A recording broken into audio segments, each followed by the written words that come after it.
paces east or west, and the whole picture is changed. And as for human characters, whether real or invented, there are no such animals. Each psyche is really an anthill of opposing predispositions. Personality as something with fixed attributes is an illusion, but a necessary illusion if we are to love.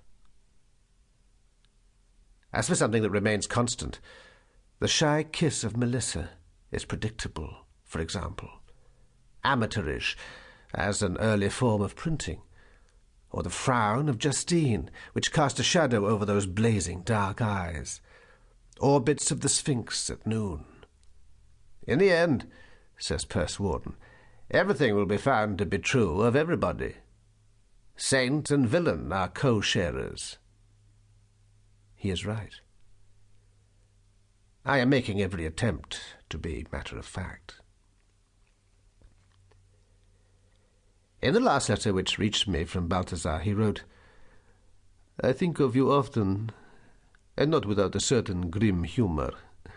You have retired to your island, with, as you think, all the data about us and our lives. No doubt you are bringing us to judgment on paper, in the manner of writers. I wish I could see the result. It must fall very far short of truth. I mean such truths as I could tell you about us all, even perhaps about yourself, or the truths Clea could tell you. She is in Paris on a visit and has stopped writing to me recently. I picture you, wise one, poring over Arnauti's novel Meur, the diaries of Justine, Nessim, etc., imagining that the truth is to be found in them. Wrong. Wrong. A diary is the last place to go if you wish to seek the truth about a person. Nobody dares to make the final confession to themselves on paper, or at least not about love. Do you know whom Justine really loved? You believed it was yourself, did you not? Confess."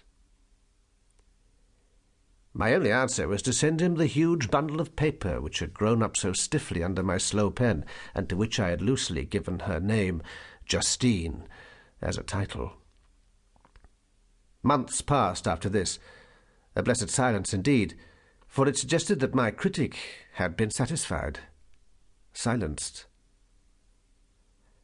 I cannot say that I forgot the city, but I let the memory of it sleep. Yet, of course, it was always there, as it always will be, hanging in the mind like a mirage which travellers so often see. The 2 or 3 winters we have spent in this island have been lonely ones, dour and windswept winters, and hot summers. Luckily, Melissa's child is too young to feel, as I do, the need for books, for conversation. She is happy and active.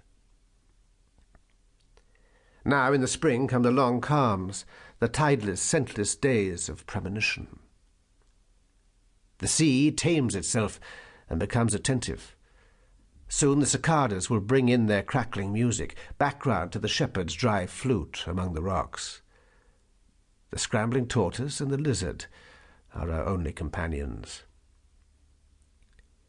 I should explain that our only regular visitant from the outside world is the Smyrna packet, which once a week crosses the headland to the south, always at the same hour, just after dusk. In winter, the high seas and winds make it invisible. But now I sit and wait for it. I describe this weekly diversion in some detail because it was into this picture that Balthazar intruded one June evening, with a suddenness that surprised me. This evening something like a miracle happened. The little steamer, instead of disappearing as usual, turned abruptly and entered the lagoon, there to drop anchor. The darkness, the silence, were broken now by the uneven lap-lap of oars, and then, after an age, by the chink of city-shod feet upon shingle. A hoarse voice gave a direction, then silence. As I lit the lamp, the grave face of my friend, like